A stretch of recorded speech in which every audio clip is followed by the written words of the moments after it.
And now, the show that bridges the gap between faith and business. Welcome to Bottom Line Faith. On today's episode, Ray sits down with 15-time Emmy Award-winning news anchor, Fanchon Stinger. You have everything you need because the world is going to tell you this. You don't know enough people. You've got to get another degree. The numbers, the bottom line, we're not making it. The message is you're not good enough. And whatever way they try and make you believe that, you're not successful enough. There's another notch you've got to get. But are you working in the place where God has you? That's the question. And whatever you need to be successful, God's going to give you that, and He's going to give you the guidance to get where He wants you to be. Hello, everyone. This is Ray Hilbert. I am your host here at Bottom Line Faith, where we love to bridge the gap between faith and leadership in the marketplace. I am so pumped about our program today. If you're a regular listener to the program, you know we get a chance to interview a lot of people that I don't really know that well, but I'm so respectful of and admire their accomplishments. Well, this is an exception because this is one of my dearest friends in life in studio today. You all are going to be so blessed and so encouraged. We're going to talk today with Fanchon Stinger. Let me give you just a little bit of background on Fanchon, in addition to just being a very dear friend to my wife and I. Fanchon, for the past 8 years, has been the evening news anchor at Fox 59 News here in Indianapolis. Prior to that, had a stellar career in her hometown of Detroit, Michigan. And by the way, you're going to hear today she is a University of Michigan Wolverine graduate, right, Fanchon? Go Blue. Yeah, we might Hail hear to the victory. I might just sing, but I won't. We might just sing, but in all seriousness, she is a 15-time Emmy Award winner over her long and prestigious newscast career. Several years ago, won the AP Michigan Best Reporter Award. She has won many awards for her coverage years ago at 9/11. And listen to this. She won the U.S. Department of Health and Human Services highest award, their Inspector General's Integrity Award, for her news coverage and skill set. In addition to that, Fanchon is extraordinarily involved in the Indianapolis community, serves on several boards and also with several ministries across the country. But most important, you need to understand, Fanchon has a deep love for Jesus Christ. Fanchon, welcome to Bottom Line Faith. Thank you, Ray. This is so exciting to be here, and I'm a little intimidated sitting on this side of the microphone. Yeah, I know. But it helps that you're my dear friend, so one of my dearest in the world. So I'm excited to. I'm excited to just share because I don't often, being a newscaster, get to just share from my heart. So this is exciting for me as well. Yeah, fantastic. Well, we're going to learn about your faith. We're going to learn how you live out your faith and so forth. But I'd love to start with part of this conversation. You and I get to talk just as friends, right? And we have these phone calls about what's going on in the news and everything else. Did you see this? Did you hear that? Exactly. And it's been an interesting news cycle for the last few years, of course. Mm-hmm. Why don't you take just a moment and give us some behind the scenes. What is it like for you as a follower of Christ working in the news business? What's the culture in the news world like, and arts and all that? But for you as a follower of Christ, what's that like for you? You just jumped right in. I jumped right in. A really deep question, and I love it. The responsibility I feel, especially being a follower of Christ, is even greater. Because in the news business, as with the entertainment business as a whole, there is an undercurrent that doesn't necessarily lift up godly principles, godly way of living, godly way of thinking, and a godly way of acting. So when decisions are being made, when conversations are being had, even behind the scenes, I have to always be thinking about my walk, my testimony, and how I'm even treating people from a godly standpoint. And sometimes that can create conflict. And when that happens, it comes back to, as a godly woman, how do I even handle the conflict? In the environment that we're in today, the way news is disseminated, the way information is weaponized, and the way information is used in some cases, not in all cases, but in some cases, it always comes back to, I tell young people especially, the depth of your relationship with the Lord. Because in a society and in a culture where truth is up to anyone's imagination right now, our society tells us you can believe your truth, you can believe what you want to believe, and that is celebrated. We have to figure out what our anchor is, and for believers, our anchor has to be the gospel, and it has to be the word of Christ. And in Proverbs, and I always tell young people, Proverbs gives you a how-to of how to handle just about every situation in life.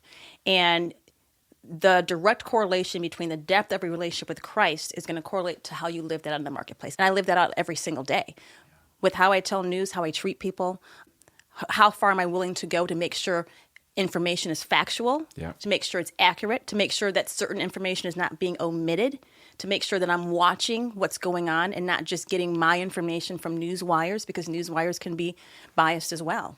So I think that the intensity of it and the pressure is more than I have ever experienced. And I've been in this business 24 years. Well, a couple of things come to mind as I'm listening to what you're sharing here is it feels to me like the news cycle is shorter and shorter. At least it feels that way. As we're recording, major hurricane has just come through the U.S. and just a few weeks ago into the Carolinas. And it feels like we're already on to the next story, right? Major devastation, but it just feels like, okay, what's the next thing we're going to cover? So as a follower of Christ, there's nothing more long-term than eternity and a relationship with our Lord and Creator. How does that work for you as a follower of Christ in a very short news cycle industry? I love that question.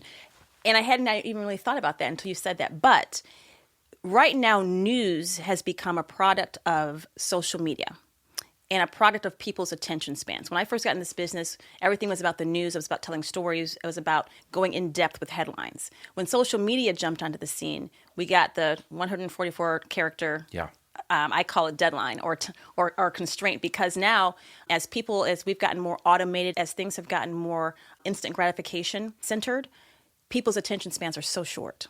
So because of that, you will see headlines that are meant to grab your attention. They're not meant always to give you the actual facts. They're meant to get your interest and then for you to click or for you to read or for you to watch. So when you talk about like a hurricane, you talk about things that impact people. It's going to be video, it's going to be sound, it's going to be what am I going to get people's attention, because we know that I would say about 3 seconds.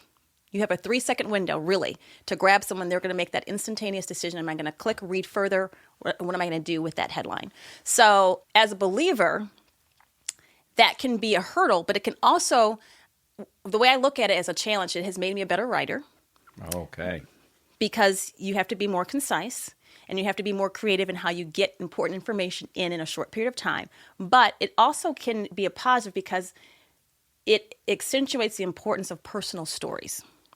And I always feel as though my platform, the Lord has put me here as part of a ministry.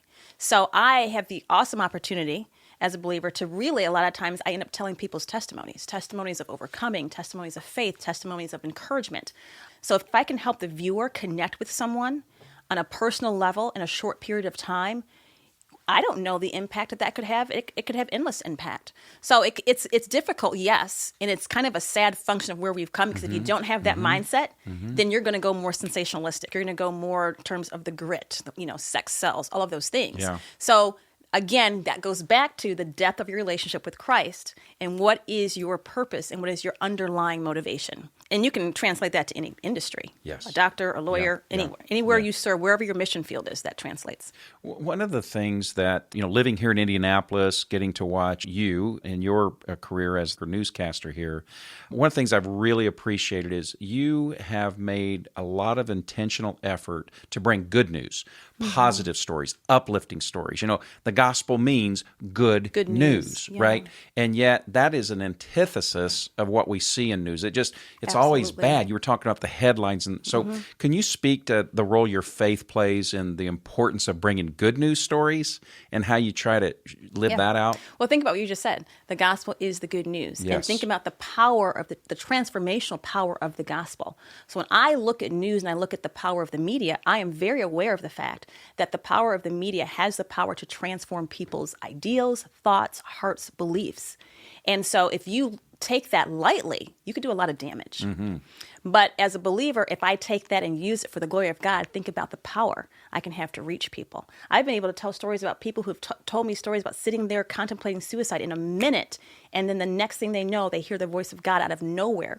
Maybe not even a strong believer, and they can tell that story. There may be someone else listening to that who's contemplating suicide, who hears it and hears the love of Christ through that story. Yeah. That's transformational power. So I think that as a believer, being very intentional about that and being very aware of what I'm saying and how I'm telling stories, I think about that every single day, probably more so than anything else. Yeah. And advocating for the effects that the way we tell stories has on our young people. Yeah. I do a segment every month, The Community Hero, where we go out and we highlight people who are doing amazing things in our community. They're ordinary people doing ordinary things, but they're having a positive impact. So you can either choose to use the media to uplift, to challenge, to encourage, to inspire, or you can use the media to do what other people use it to do. Talk about the mugshots, talk about all the negative things that are going on. My personal belief is when you turn me on at night, you really don't want me to hear you talking about all the bad things going on in the world.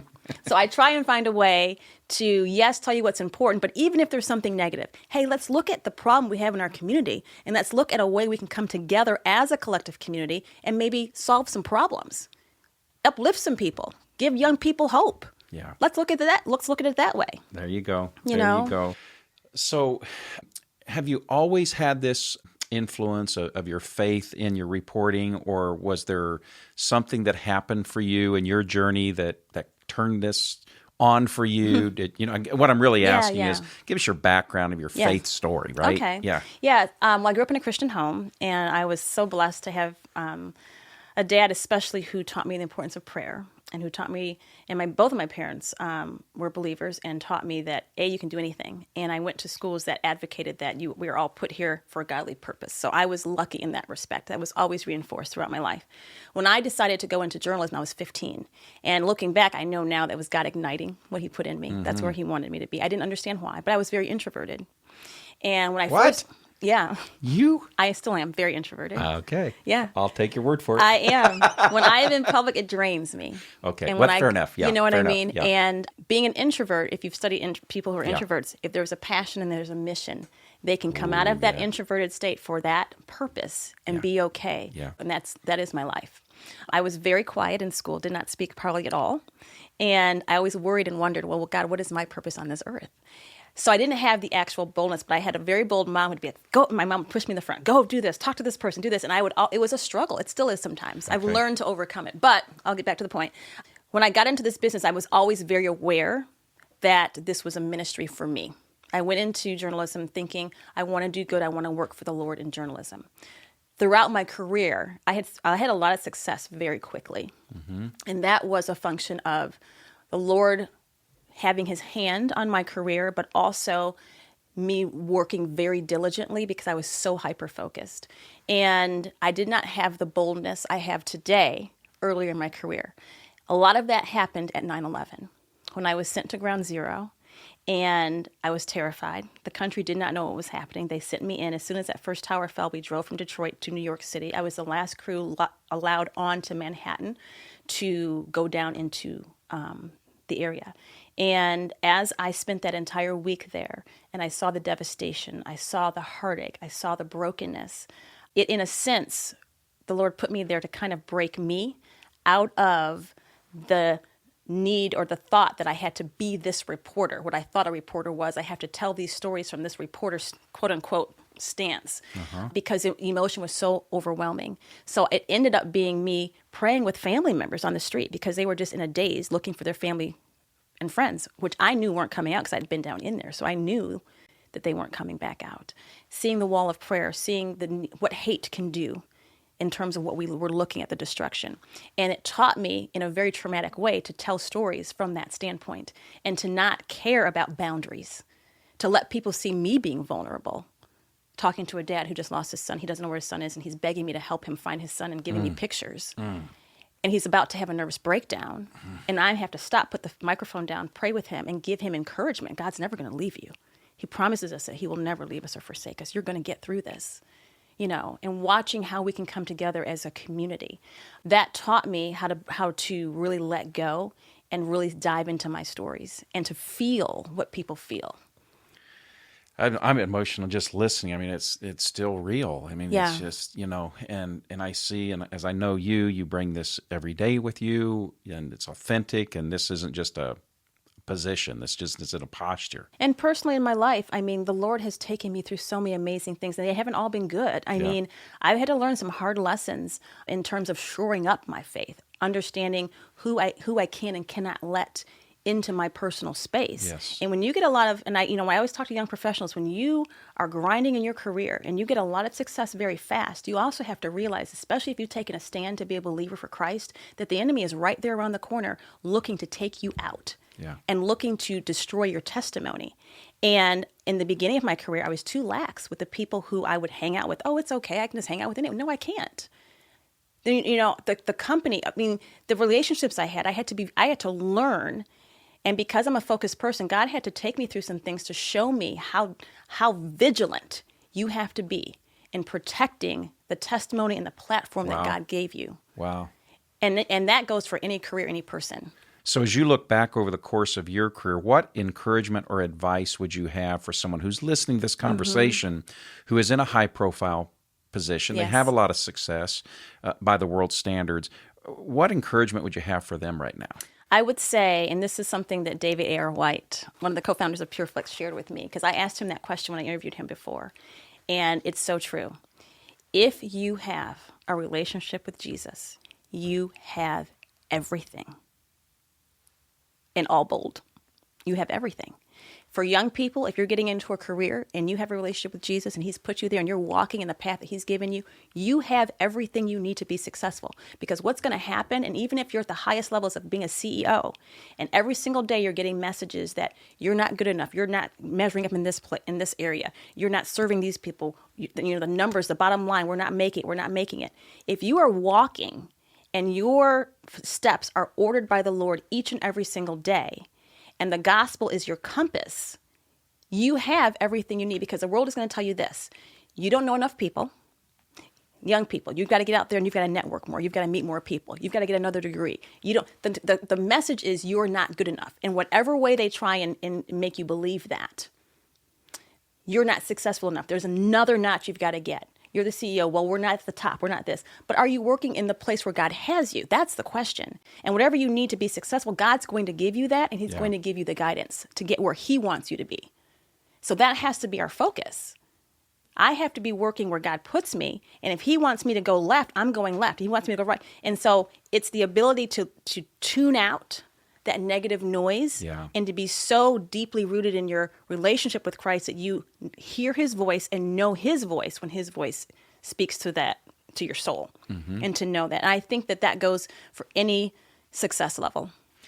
It's starting to make a little sense to me here. A few weeks ago, I had a chance to interview Dayton Moore, the general manager of the Kansas City Royals, and I remember him saying that comparison is the thing that Satan loves to use to destroy God's children. And then just recently, we interviewed a fellow named Dan Miller, a 3-time New York Times best-selling author, and he grew up in the same church and kind of as a contemporary to Dave Ramsey.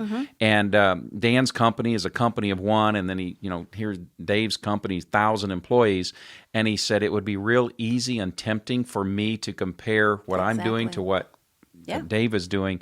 And so here you are reminding us again of the importance of walking in that lane and in that place that God has uniquely called us, and that's enough. That's enough. That's all you need, because the enemy that's exactly what he does. He compares you. And whenever I mentor young people, my first question always is, because they will come to me with, well, I have this contract coming up, or I have to make this decision. My first question, beyond any of that stuff, what's your relationship with the Lord like? And how someone answers that question, tells me a lot about how I'm going to mentor them and where I'm going to start with them. Yeah. Because especially in my business, it's a very subjective business. I can walk into a studio and they can tell me, well, you're just not what we're looking for. You're just not really good at this. Or you don't have the right look, or this or that. If I don't know who I am in Christ and why I'm doing this, that can destroy me. I can walk into the same day, same environment to another studio, and they tell me, oh my gosh, you're the best thing since sliced bread. We want to spend millions of dollars on you and promote you and da-da-da-da. It could be the same day. And if I'm getting my worth and my value and my direction from the world like that, I will be an emotional wreck. So I think, going back to your original question, if you have a relationship with Jesus, a genuine relationship with Jesus Christ, you have everything. And when you look at life from that standpoint, then your focus becomes growing deeper in your faith. The deeper your faith, the more you can trust him. And then the more you can trust him, the more that he can give you to trust him for. Yeah. Thank you. That is just such, not only a great reminder, but it's such truth. And so, as I read in your opening bio, and I didn't have time to get into everything that you have been able to accomplish. 15-time Emmy Award winner, multiple national awards, amazing career. But you've had to have had some low points along the way when your faith just was the thing that got you through. Would there be an example of a time in your career when you were, discouraged, frustrated, maybe borderline depressed, where you knew all you had to hold on to was your faith? What was that like? What happened, and how'd that work for you? When I alluded to, understanding how real spiritual warfare is, Yeah. and that when you stand up as a believer, the enemy wants to take you out. And again, I said, I had a lot of success in my career very quickly, and I worked really hard, but I didn't understand how deep that warfare was. I let wrong people around me, and I'm just going to fast forward through. I don't want to get into all the details. I mean, one day maybe I'll write about that, but I got to a point where my career was almost destroyed. Is that right? In a very public way. And my character was questioned. My decisions were questioned. And the truth was manipulated. I watched that happen to me by people who were very close to me. Wow. And at that point, everything that I worked for, everything that I thought of, a lot of it was because I was not diligent in making decisions that I should have been making along the way before that happened. Mm-hmm. And a lot of times when we get distracted, we allow ourselves to get distracted, we can just think, well, it's really not that big of a deal. Everything is a really big deal. And the Lord was with me. He warned me. He showed me before things. And I kept thinking, well, no, it can't be that bad. Oh, no, it's not really that serious. So what happened was a consequence of me not listening to the Lord's guidance and direction and thinking it'll be okay. And he was really doing that out of love and protection for me. So what I went through, I would not wish on anyone, but I'm so happy because it forced my faith to go so much deeper now. And I don't compromise on anything. Never will. If the Lord tells me to go, I'm going. So at that point, my career and my name was attacked. But because I had been diligent in my faith and my work prior to that, everyone who knew me knew that something didn't seem right. Didn't add up. Didn't add up. Yeah. And when God tells us vengeance is his, if I can convey one of many big things, is let the Lord handle those things. Wow. Because I could have came out and I could have handled that in a very different, ungodly way, because I was justified, because there were a lot of things that were done and said that were wrong, unjust, that were complete lies. And I handled it legally. Mm-hmm. I went and got, good attorneys. Yeah. But I didn't want to even go back into news because of it. Yeah. And the Lord, I tried to leave. I started a company. I did very well. With my company, I did some work in Washington with the Pentagon with contracts and things like that. And I was very blessed with that. But the Lord then at one point told me, I want you to go back into it. And I understand today why, because I came back into it with a completely different mindset, much wiser. And the boldness you see today is because of what God put me through. I remember the day sitting in my bedroom thinking, these people want to take me out. They want to destroy my career and end it. Lord, I'm going to trust you. I'm going to pick myself up, and I'm going to get up every day, because I wasn't working for about a 2-year period in the media at that time. Okay. And I'm going to get myself into the gym, because that's how I keep myself from getting depressed. Mm-hmm. I'm going to get into the Word. And I'm going to trust the Lord to handle this. And he vindicated every single thing.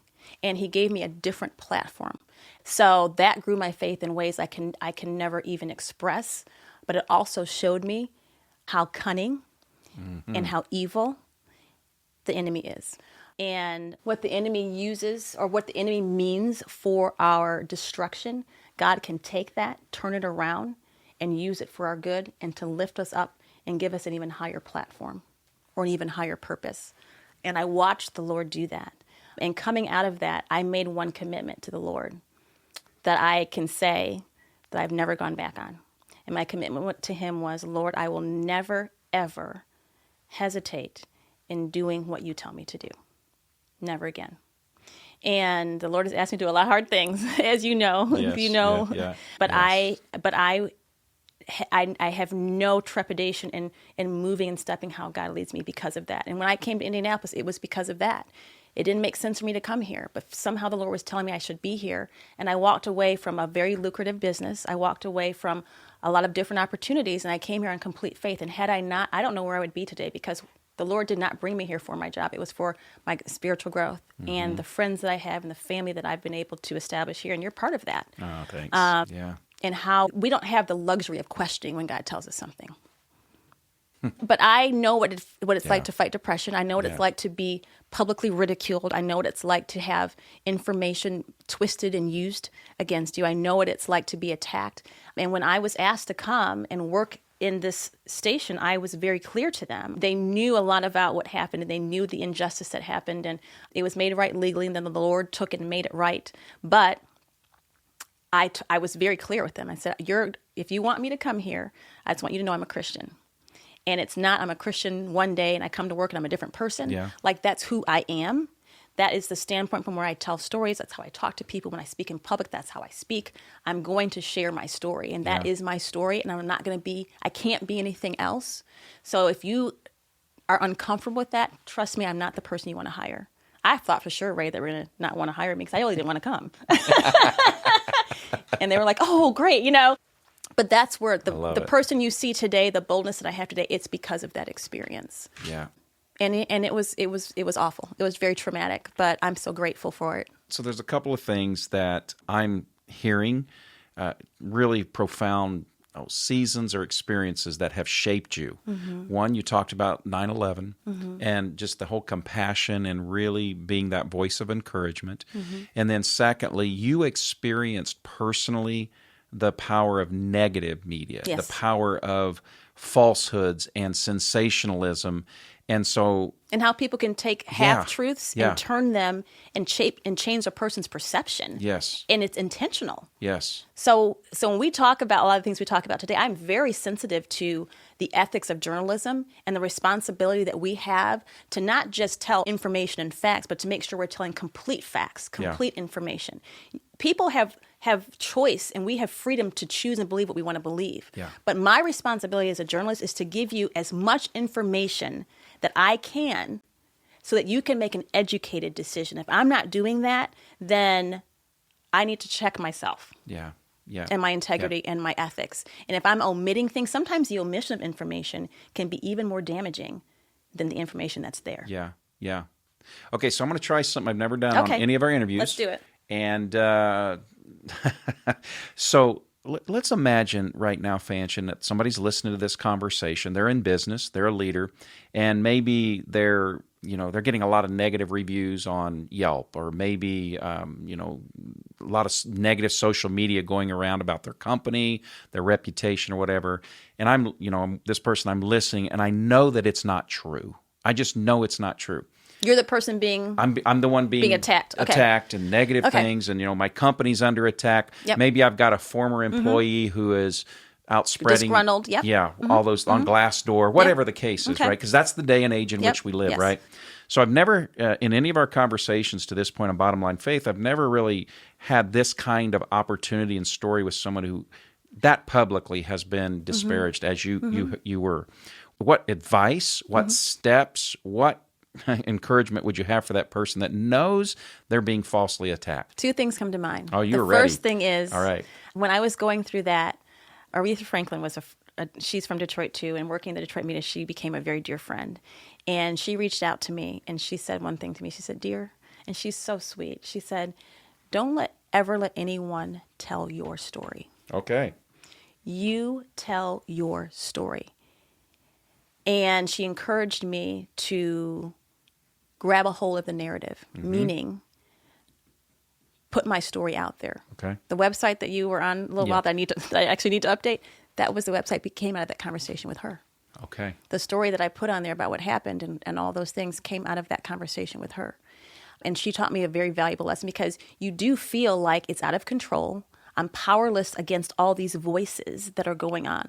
And the second thing I would say, and this is going back to, again, why the cornerstone of who you are professionally has to be directly related to the depth of your relationship with Christ. I cannot say that enough times, because if you are operating each and every single day based on that and Christ's example, your daily interactions with people, even when there's conflict, even when things come up in business, it's always going to exude Christ. And when you do that, as I saw in this situation, people are going to come to your defense and say, well, hey, I've dealt with this person here, and here, and here, and this is how they've always This is how they've always treated me. This is how they've always acted. This is the person that I know.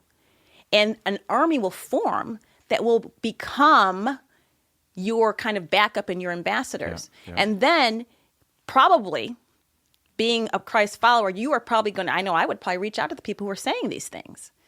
If I haven't done something to harm you, please let me know. Please forgive me. What can we do? What can I do to make this right? And that will disarm a lot of those negative naysayers. Yeah. Because again, you're operating from Christ's example.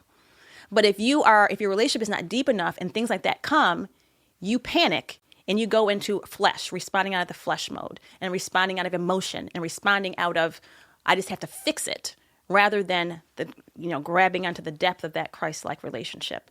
Praying first, Lord, how do I handle this? Mm-hmm. How do I trust you through this, even though it looks like my company is about to go out? God can use that to lift your company higher, make it even bigger. But you got to go through the steps that he tells you to go through. Yeah. So it's never giving the power of your story completely over to someone else. Yes. Yeah. And as you're speaking on that topic, Fanchon, I'm looking at how did Jesus handle his persecution, right? When he was standing before Pontius Pilate. Yeah. And he was being accused, and he knew, right? He knew None what they of were it was thinking. true. Mm-hmm. And he just said, unless you were given this authority by someone else, you wouldn't even be in position to ask me that question. And think about this too. Someone told me this just recently. At the Last Supper, Jesus was sitting there, and he took the bread and the wine, and he said, one of you is going to betray me. Yeah. And think about what he did next. He reached to his left and gave it to Judas. Mm-hmm. Knowing, he had to know at that moment Mm-hmm. what Judas was thinking, what Judas was going to do, and Judas was sitting right next to him. How many of us could have done that, knowing that person was going to be Not me. responsible for us being crucified? So we have to remember that. Yeah. It's hard. I'm human. I'm not always the best, but we have to remember that. That's right. Whew, this is fun. I am having fun. My ears are pinned back, got a lot of notes, and it's not only fun just talking to a dear friend, but this is such substance, just your journey and your story. There's a lot of great content here. So as we kind of segue into toward the tail end of our conversation here, Fanchon, if you could go back and think, and maybe it was some of the information like you mentioned Aretha Franklin shared with you, but if you could go back and think about what's the best advice you were ever given? What was the advice? Who gave it to you? And how does that impact you yet today? The best advice I was ever given was when I was 15 years old. I was shadowing the main anchor in Detroit. He was a Christian, which God put him right in front of me at that point. He sat me down in his office and he said, I can tell you're a Christian young lady. He said, if you want to really do this business and you really want to do this business well, never compromise your values and your principles for anyone or anything. I did not understand at that point how important what he said was, especially going into what I went through my career. Yes. Today, that was probably the most valuable piece of information. And then second to that would be what David A. R. White told me. If you have a relationship with Jesus, you have everything. And if I could, I just beg young people, I beg all of us, wherever you are in your career, please just think about the power of that. So on that note, why don't you tell us how that conversation with David came about? You're very humble about this, but you're like a movie star. Well, no, I'm not a movie star. But David A. R. White spoke at the Truth at Work conference in 2014. And prior to that, I did an interview with him talking about how he started PureFlix Entertainment, which is Christian faith-based streaming content, entertainment content. Sign up if you want to make sure your family's seeing. Pureflix.com. Yes, right. And over the years, he and I just kept in touch, and not even really talking, but just on Twitter, I'd retweet some of his scriptures, and he, comment on some of my things. And one day, I'm sitting in a meeting, and I'm going through a trial, and I'm thinking, okay, Lord, I just need you to guide me. And he texted me in a meeting, hey, I might have something for you in GND3. I'm thinking, what does that mean? Well, and so he's like, email me. So he asked me to be in God's Not Dead, A Light in the Darkness, the third installment of that movie. And it was such an honor because I really truly believe in the mission and the ministry that they have in reaching the globe for Christ. Yeah. And that is my mission and my ministry and my little mission field that the Lord has given me. But to be able to have an opportunity to join forces with them on that project and some others is just a true honor. And it's a testimony to where God can take you. Yeah. It does not matter how you started. It doesn't matter what valleys you go through. It doesn't matter where God takes you. If you just remember everything that he allows in our life is meant to refine us, to make us better, to bring us closer to him, you will be amazed at where he will take you. I would have never guessed that would be part of that movie, and I'd be able to experience some of what I've had to experience, and that goes for so much of my career. Yeah. I'm just a living testimony, and my testimony and my message is, if God can use me how He's used me, He can use you how He can use you wherever you are, and it will blow your mind. That's Just awesome. trust Him. That's Just right. trust Him, please. So you mentioned earlier, you've been in the business 24 years, I think you indicated. And so if you could go back and give advice to the Fanchon Stinger in her first year of her career, knowing what you know now, what advice would you give to Fanchon in the first year of her career? You know the calling that you have. Trust it. And don't waver. And when I say waver, I don't mean I lost my faith or anything like that, but I was lax. Does that make sense? Yes. I wasn't aware of how serious each and everything was. Yeah. I wasn't aware of how serious our friends, the friends we keep, the company we keep, the messages we allow to infiltrate our mind. You have to guard your mind, your eyes, your heart with everything you have. And I've said this to you, this is war. This is not a game. That's right. That's right. This is not a game that we are in. And this responsibility that Christ has given us to represent Him and be His ambassador is not a light task. And it's not for the faint of heart. We will not get through it if not for His grace and His strength that only He can give us. That's right. So I would, because I used to, read my Bible for every newscast. As I got busy, that got put on the shelf. I got called to do more speeches. I'm getting called to speak here, to travel here, to go there. I wasn't refilling my tank as much as I should have been. And when that happens, little subtle things, little subtle compromises can come into play. And that's exactly where the enemy wants you. That's right. Well, your guard was down. My guard was down. Right. And Scripture tells us that the devil is as a roaring lion seeking whom he can devour. And he's not playing. He's not playing. He's not playing at all. Okay, so last question. Yes. Gosh, it's gone so fast, so fun. This is the last question. Okay. This is always how I sum up the interviews. In Proverbs 4:23, Solomon writes, "Above all else, guard your heart, for from it flows all of life." So, Fanchon, as we wind down our conversation today, I'd like you to fill in the blank. What is that one piece of advice that you'd like to leave our audience with? Above all else. Above all else, protect your relationship with Christ. Because that's the one thing the enemy wants to destroy. And he can destroy it through doubt, through fear, through anger, through bitterness, through sin, through bondage. He'll use anything. And you have to be vigilant and unapologetic about protecting your relationship with Christ. Because it has to be deep in order for us to run the race and run it well. It can't be fake. So that's what I would say. And I would say don't apologize for it. Use it wisely. Know when to speak, know when not to speak. And let the Lord lead you in that. But put on that full armor every single day and understand what that means. When I was growing up, I heard people say, put on the full armor of Christ. I thought I knew what that meant until I got into the trenches. It means something completely different for me today than it did before. You may hear me say sometimes, well, if God didn't say it, I don't want to hear it. If that's not what God's saying, I don't even want that in my ears. I don't want it in my mind. I don't want it in my eyesight.